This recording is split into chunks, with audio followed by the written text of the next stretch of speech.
Hello दोस्तों, welcome to our channel. तो मैं आप लोगों से लेने आया हूं एक सजेशन। तीनों जो एग्जाम है एएलपी, डीआरडीओ, जेई, इन तीनों एग्जाम की तैयारी बड़े ही आराम से एक साथ की जा सकती है। एक बार हम लोग इनके जो सिलेबस है और इनके क्वेश्चंस पे, इनकी टाइमिंग पे नजर मारेंगे, आप लोग देखेंगे कि तीनों का सिलेबस लगभग सेम है, सिर्फ डीआरडीओ में इंग्लिश अलग है। बाकी मैंने तीनों एग्जाम्स क्लियर किए हैं, इसलिए मैं आप लोगों को बता सकता हूं कि ये तीनों के तीनों एग्जाम्स कोई भी कैंडिडेट जिसने डिप्लोमा किया है, बीटेक किया है, वो बंदा इन्हें तीनों के तीनों एग्जाम्स को एक साथ टारगेट कर सकता है। बीटेक वाले भले ही इसमें एलिजिबल ना हो, लेकिन वो एएलपी और जेई के प्री को बड़ी ही आसानी से एक साथ टारगेट कर सकते हैं। एक बार हम थोड़ा सा नजर घुमाएंगे, फिर उसके बाद मैं आप लोगों से सजेशन चाहूंगा कि आप लोग क्या चाहते हैं। मेरा मन ये है कि मैं तीनों एग्जाम्स के जो टारगेट हैं, मतलब मैं टारगेट क्लासेस स्टार्ट करूंगा जिसमें इनके लिए इंग्लिश स्पेशल रखेंगे, मतलब टारगेट में अलग से। बाकी सारी चीजें लगभग सेम है और उनका जो चीजें हैं मैं आप लोगों को बताता हूं। पहले एक बार डिस्कशन कर लेते हैं इसके बारे में। देखिए, एएलपी का जो एग्जाम है 75 क्वेश्चंस का एग्जाम होता है। 1 घंटे का आप लोगों को टाइमिंग मिलेगी CVT1 अब तक के आधार पे। 2018 में ऐसा ही हुआ है, ठीक है। 2018 डीआरडीओ की बात कर लें, 2018-19 तो इसमें 150 क्वेश्चन आते थे, लेकिन इस बार पैटर्न बदल गया है जिसमें 120 क्वेश्चंस दिए गए हैं, 90 मिनट्स की टाइमिंग दी गई है। इन तीनों एग्जाम्स में बात करूं तो सबसे ज्यादा टफ एग्जाम यही हो रहा है इस बार, क्योंकि इसमें 120 क्वेश्चन करने के लिए 90 मिनट्स दिए गए, जबकि जेई में 100 क्वेश्चन करने के लिए 90 मिनट्स मिलते हैं और यहाँ पे 75 क्वेश्चन करने के लिए 60 मिनट्स मिलते हैं। अब मैं बात करता हूं, आप लोग देखेंगे तो सारे के सारे पेपरों में ये जो 4 चीजें हैं, देख सकते हैं आप, ये 4 सब्जेक्ट बिल्कुल सेम है। देखिए, maths, science, reasoning, GK, maths, science, reasoning, GK, maths, science, reasoning, GK, बिल्कुल सेम। सिर्फ ये जो इंग्लिश है ये थोड़ी सी अलग है। इसके अलावा अगर कोई चीज आप लोगों को डिफरेंस दिखता हो तो मेरे को बताएं। एक बार मैं आप लोगों को मार्क्स डिस्ट्रीब्यूशन बता देता हूं इसका किस तरह से होता है। देखिए, एएलपी के एग्जाम में 20 नंबर का मैथ आता है, 20 नंबर की साइंस आती है, 25 नंबर का रीजनिंग आता है और 10 नंबर की जीके और करंट आती है। आप लोग समझ सकते हैं कि एएलपी में जीके और करंट का इतना ज्यादा इंपॉर्टेंट रोल नहीं है जितना इंपॉर्टेंट रोल इन तीनों सब्जेक्टों का है, जैसा कि आप लोगों ने ग्रुप डी में भी देखा था। तो ठीक इसी तरीके से जेई की बात करें तो देखो, मैथ्स को फिर से वेटेज दे दिया 30 का, साइंस को फिर से वेटेज दे दिया 30 का, यहां 20-20 का था, यहां पे 100 का है, यहां 75 का था। 5-5 नंबर आप लोगों को बढ़ने थे, लेकिन यहां पे देखो मैथ्स में 10 नंबर बढ़े, साइंस में 10 नंबर बढ़े, लेकिन रीजनिंग में यहां पे 25 की थी, यहां भी रीजनिंग 25 की कर दी। लेकिन जीके कम से कम यहां 20 नंबर की होनी थी, लेकिन यहां जीके 15 की करी है और यहां पे आप लोगों को पता है 10 नंबर की है। तो जीके इसके लिए इतनी ज्यादा इंपॉर्टेंट नहीं है, इसके लिए भी इतनी ज्यादा इंपॉर्टेंट नहीं है। लेकिन आप लोग एक चीज देख रहे होंगे, इस टाइम पे सिलेक्शन की इतनी ज्यादा होड़ मची है कि अगर आपने किसी भी चीज को छोड़ा तो आप लोग सिलेक्शन के करीब नहीं रहोगे। हम लोगों ने भी जीके को काफी अच्छे से पढ़ा है, क्योंकि 10 नंबर भी हैं तो काफी ज्यादा वैल्यू रखते हैं। ये चीजें तो टेक्निकल वालों की सबकी अच्छी ही होती है ना, तो ये 10 नंबर भी बहुत ज्यादा वैल्यू रखेंगे। ठीक इसी तरीके से करंट में इसके भी 15 नंबर बहुत ज्यादा वैल्यू रखेंगे। अब बात करते हैं डीआरडीओ की। तो डीआरडीओ में जो पहले 150 नंबर का पेपर था तो 30-30 के सारे सेक्शंस थे। इसी तरीके से हम लोग उम्मीद कर रहे हैं इस बार कि भैया 120 का है तो 24-24 के सारे सेक्शंस रहेंगे। अब आप खुद सोचिए, क्या मैथ्स डीआरडीओ के लिए अलग है, क्या मैथ्स जेई के लिए अलग है, या एएलपी के लिए अलग है? आप लोग अभी ग्रुप डी की तैयारी कर रहे हो, मैं इस चीज को लिख के दे रहा हूं। आप लोगों ने एएलपी के भी बहुत सारे क्वेश्चंस किए हैं, आप लोगों ने जेई के भी क्वेश्चंस किए हैं और पेपर आप लोग देख ही रहे होंगे। उसका कोई क्वेश्चन इतना ज्यादा हार्ड आया रहा है जो एनटीपीसी में भी नहीं आया था, कोई कभी बार क्वेश्चन बहुत ज्यादा ईजी मिल रहे हैं। सेम इन लोगों का है। तो आप लोगों को एक अच्छे लेवल की तैयारी लेके चलनी होगी, जिससे कि आप तीनों के तीनों एग्जाम को बड़ी आसानी से फाइट कर सके। देखिए, मैंने एक बार टाइम एंड वर्क पढ़ा, उसका यह मतलब कभी नहीं था कि मैंने ये डीआरडीओ के लिए पढ़ा है, अब मैं यूपी पुलिस के लिए अलग से जाके पढ़ूंगा, अब मैं एएलपी के लिए अलग से पढ़ूंगा। ये सबसे बड़ी बेवकूफी है जो यूट्यूब पे क्लासेस चलती रहती हैं कि ये डीआरडीओ की है, मैथ्स यहाँ डीआरडीओ का चल रहा है, यहाँ पे यूपी पुलिस का चल रहा है, यहाँ यूपी ट्रिपल। देखो, यूपी ट्रिपल एससी का डिफरेंट है, इसलिए उसका चल सकता है, लेकिन जिन एग्जाम्स के मैथ्स के सिलेबस बिल्कुल सेम है, as it is copy paste हुए हैं, उन एग्जाम्स में पढ़ने की जरूरत है। मैं तो पहले भी उन्हें बेवकूफी समझता था, आज भी मैं अपने आप को भी बेवकूफ कहूंगा अगर मैं सारे एग्जाम्स का मैथ अलग अलग पढ़वाऊं तो। देखिए यूपी ट्रिपल एससी का अलग है मैथ, क्योंकि उसके अंदर बार ग्राफ और चार्ट पे ज्यादा जोर दिया गया है, इसलिए इसमें उस चीज को कॉमन नहीं लिया जा सकता। लेकिन अगर आप यूपी पुलिस की बात करोगे तो सेम इसी बेस पे उसकी चीजें चलती हैं, बस उसमें साइंस नहीं है, जीके पे ज्यादा जोर है, हिंदी पे जोर है। इसलिए आप लोगों से मैं रिक्वेस्ट करूंगा कि तीनों एग्जाम को एक साथ फोकस हम भी करके चलते हैं, मेरा जो मानना है। क्योंकि देखिए ये पूरे के पूरे सब्जेक्ट चारों जो एएलपी में है वो चारों सब्जेक्ट डीआरडीओ में है, जो चारों सब्जेक्ट डीआरडीओ में है वो चारों के चारों सब्जेक्ट जेई में है। तो अगर एक साथ आप लोग तीनों एग्जाम की तैयारी कर सकते हो तो क्यों ना एक साथ तीनों एग्जाम्स की तैयारी शुरू की जाए। एक साथ अगर तीनों एग्जाम्स की तैयारी शुरू हो जाएगी तो मेरे हिसाब से ज्यादा बेहतर है। बार बार आप लोगों को पढ़ना नहीं पड़ेगा कि भैया इस एग्जाम के लिए अलग से पढ़ना है, उस एग्जाम के लिए अलग से पढ़ना है।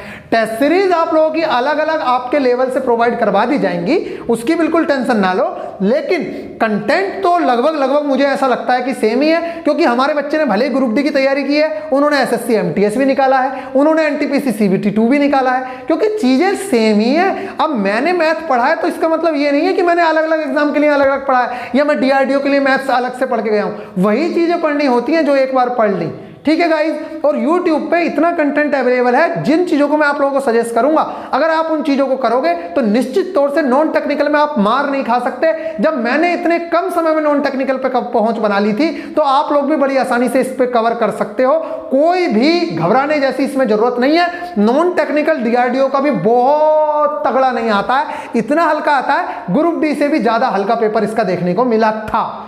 अब अगर थोड़ा सा लेवल बढ़ेगा तो आप लोगों ने देख लिया है कि टीसीएस ने इस बार रुलाया ग्रुप डी को भी, तो क्या हो जाएगा अगर डीआरडीओ थोड़ा सा डिफिकल्ट दे देगा, हम उस लेवल की तैयारी लेके चलेंगे। क्या हो जाएगा तो आप लोगों को हम पूरी तरीके से देखिए, जब एएलपी वाला बच्चा डीआरडीओ के भी क्वेश्चन करेगा, जेई के भी क्वेश्चन करेगा, डीआरडीओ वाला बच्चा एएलपी के भी क्वेश्चन करेगा, डीआरडीओ के भी क्वेश्चन करेगा, जेई के भी क्वेश्चन करेगा, तो आप खुद सोचिए, एक तो वो तीनों एग्जाम के लिए प्रिपेयर हो जाएगा। फिर अगर जो कंपनी है वो क्या करती है, देखिए कंपनी ने एनटीपीसी के क्वेश्चन उठाने शुरू करे जो सीटिंग अरेंजमेंट वाले क्वेश्चन थे, तो अगर कोई बच्चा एनटीपीसी के क्वेश्चन सीटिंग अरेंजमेंट वाले कर रहा होता तो वो बच्चा निश्चित तौर से यहां पे अच्छे मार्क्स लेके आता। इसी तरीके से हम लोग अब ऐसा करेंगे कि तीनों बच्चों को तीनों तरह के क्वेश्चंस करवाएंगे, क्योंकि जेई के क्वेश्चंस इससे डिफरेंट नहीं है, डीआरडीओ के क्वेश्चन इससे डिफरेंट नहीं है, सबका नॉन टेक बिल्कुल सेम है। इसके लिए इंग्लिश पे स्पेशल हम लोग जोर देंगे, आप लोगों को घबराने की जरूरत नहीं है। बाकी आपके सजेशंस का वेलकम है, आप लोग मुझे सजेस्ट कीजिए और फिर हम इस पे लगते हैं, पूरी जी जान लगा देंगे और हर हाल में आप लोगों का सीबीटी 1 क्लियर होगा। और उसके साथ साथ सीबीटी 2 की भी प्लानिंग है, जो डीआरडीओ वाले बच्चे हैं आप लोग बताइएगा। अगर आप लोग मैकेनिकल के ज्यादा बच्चे होते हैं तो हम इंडिया के बेस्ट टीचर से आप लोगों के लिए कुछ क्लासेस क्या पूरा का पूरा कंप्लीट कोर्स करवाएंगे और बहुत अच्छे से करवाएंगे। लेकिन भाई ये आपको देखना पड़ेगा कि आप लोग हो कितने। कंप्लीट कोर्स करवाना वो हमारी टेंशन है। 3.5 महीने के अंदर आपका लगभग 3.5 महीने है। अरे इसकी तो आप छोड़ ही दो, नॉन टेक तो हमारे ऊपर छोड़ दो, आप नॉन टेक तो हम कवर करा देंगे। टेक्निकल वाले अगर बंदे तैयार होते हैं तो आप लोग बता दीजिएगा, हम लोग आप लोगों को टेक्निकल की भी चीजें करवाएंगे। तो गाइज ये मेरी प्लानिंग है। मैं तो ये सोच रहा हूं कि टारगेट्स क्लासेस अब आप लोगों को देना शुरू करूं, जिसमें मेरा टारगेट रहेगा इन तीनों एग्जाम्स पे, और बहुत अच्छे से हम लोग टारगेट कंप्लीट करेंगे। टारगेट के टेस्ट लगाएंगे, वीकली टेस्ट हम लोग अपने एग्जाम्स के लगाएंगे। एएलपी वाला बच्चा जाके अपना एएलपी का एग्जाम का लगाएगा, डीआरडीओ वाला अपना डीआरडीओ का लगाएगा, जेई वाला अपना जेई का लगाएगा। इस तरीके से हम चलेंगे और टारगेट टेस्ट सबको कॉमन होंगे, सबकी टेस्ट सीरीज में इंक्लूडेड होंगे। आप लोगों को कुछ करने की उसमें जरूरत नहीं होगी। तो गाइज बाकी आपका मन है, जैसा आप कहोगे मैं वैसा कर लूंगा। इनमें जो परसेंटेज रखी गई है, अनरिजर्व कैटेगरी में 40% से कम अगर किसी के मार्क्स आए तो वो एएलपी में जेई में नहीं लिया जाएगा। ओबीसी में अगर 30% से मार्क्स कम आए तो नहीं लिया जाएगा। एससी में 30%, एसटी में 25%। ये मिनिमम क्राइटेरिया है, ये कट ऑफ नहीं है। सब लोग 40% से ऊपर वाले अगर 1 लाख है, उन्हें 10,000 लेने तो ऊपर से मैरिट ही बनेगी। लेकिन इससे कम वाले बच्चे नहीं लिए जाएंगे, ये आप लोग लिख लेना। ये इन एग्जाम्स की जो है एक एलिजिबिलिटी क्राइटेरिया है। तो मेरे भाइयों, आई होप कि आप लोगों को बहुत अच्छे से सारी चीजें समझ आ गई हैं। तो प्लीज आप लोग अपने सजेशन जरूर से जरूर दें कि क्या इस तरीके से तीनों एग्जाम्स को आप लोग फोकस करना चाहते हो, या आप चाहते हो ना भैया हमें तो डीआरडीओ अलग से कराओ। देखिए आप लोग इस चीज को समझिए, कोई भी आदमी एक एग्जाम की तैयारी नहीं करता है कि भैया मैं एक एग्जाम की तैयारी कर रहा हूं। हम लोग सिर्फ सिलेबस कवर करते हैं और वही सिलेबस अगर दूसरे एग्जाम में आता है तो हमारा मकसद बनता है या हमारे अंदर इतना कॉन्फिडेंस होना चाहिए कि मैं उसको फोड़ के आऊंगा। अब बताओ, मैं लेखपाल के लिए अलग से पढ़ूंगा?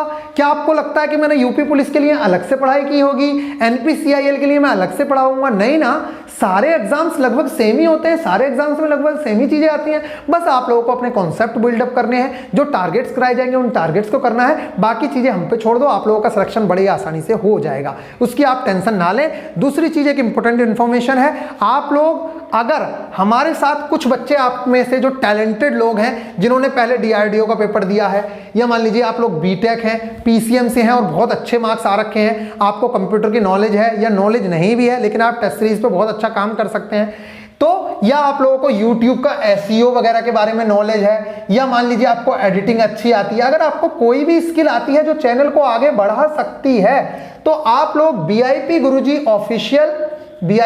ऑफिशियल मैं नीचे दूंगा यहाँ पे लिंक भी, VIP गुरुजी ऑफिशियल के नाम से इंस्टाग्राम अकाउंट है, आप लोग वहां पे जाके अपना जो बायोडाटा है उसे जरूर से जरूर सेंड कर दीजिए। हो सकता है कि आप हमारी फैमिली का एक हिस्सा बन जाएं और हम लोग आपके साथ काम करें बहुत अच्छे से, और इस ऑर्गेनाइजेशन को या जो हमारे साथ हैं इस फैमिली को हम लोग बहुत अच्छे से और बेहतर कंटेंट के साथ आगे लेके चलें। क्योंकि मेरा मानना यह है कि कम से कम पढ़ के हम अगर अपने बच्चों को सिलेक्शन दिलवा सकते हैं तो इससे बड़ी कोई बात नहीं है, क्योंकि ज्यादा पढ़ के इतना सारा पढ़ा के सिलेक्शन दिलवाना कोई बड़ा काम नहीं है, कम पढ़ा के सिलेक्शन दिलवाना ये बहुत बड़ा काम है, जो हमने आज भी किया है ग्रुप डी के अंदर और हम ALP में भी करके दिखाएंगे, JEE में भी करके दिखाएंगे। तो मेरे भाइयों बिल्कुल घबराने की जरूरत नहीं है, बाकी मुझसे जितना हो पाएगा मैं आप लोगों के लिए करूंगा। इन तीनों एग्जाम्स पर हमारा पूरा फोकस है, फुल्ली फोकस्ड है। DRDO मैकेनिकल वाले बिल्कुल घबराने की जरूरत नहीं है, आप लोगों के लिए देखिए कुछ तो मैं आप लोगों को हेल्प करूंगा, लेकिन मेरे से पूरे लेक्चर्स में देखो टाइमिंग की प्रॉब्लम रहती है, इसलिए मैं चाह रहा हूं कि इंडिया का एक बेस्ट बंदा आपके सामने जो बहुत ही बेस्ट है अपने आप में, वो आपको लेक्चर्स प्रोवाइड करवाएं। ठीक है गाइज, चलिए फिर मिलेंगे नेक्स्ट वीडियो में। आप लोग अपने सजेशन जरूर दीजिएगा। और दूसरी चीज ये है कि जिन बच्चों का भी पेपर ग्रुप डी का नहीं हुआ है और वो लोग चाहते हैं कि भैया हमारे अच्छे मार्क्स आ जाएं और हमारा सिलेक्शन हो जाए, उसके बाद हम ALP में घुसेंगे, DRDO में घुसेंगे, तो मेरे भाई हम लोगों ने आप लोगों के लिए एक 25 रुपए की PDF तैयार की है, आप लोग जाके उस PDF को जरूर से जरूर पढ़ के जाएं, जिससे कि आप लोगों को अंदाजा हो जाए कि कैसे क्वेश्चन आ रहे हैं। वो 56 पेज की PDF है जिसके अंदर हमने 15 सितंबर तक के क्वेश्चन डाले हैं, तो अगर आप उसे देख के जाएंगे तो निश्चित तौर से आप लोगों को लाभ होने वाला है। तो गाइस चलिए फिर मिलेंगे नेक्स्ट वीडियो में, ख्याल रखिएगा। VIP गुरुजी ऑफिशियल एप्लीकेशन पे लास्ट में एक स्टडी मटेरियल के नाम से आइकन बनी हुई है, उस पर आप क्लिक करेंगे तो उसके अंदर आप लोगों को वो मिल जाएगा। डाउनलोड करिए, प्रिंट कराइए और पढ़िए, सिलेक्शन लीजिए, फिर आप लोगों को ALP में भी सिलेक्शन हो जाएगा, DRDO में भी, JEE में भी कोई दिक्कत नहीं है। मिलेंगे नेक्स्ट वीडियो में, ख्याल रखिएगा, टेक केयर।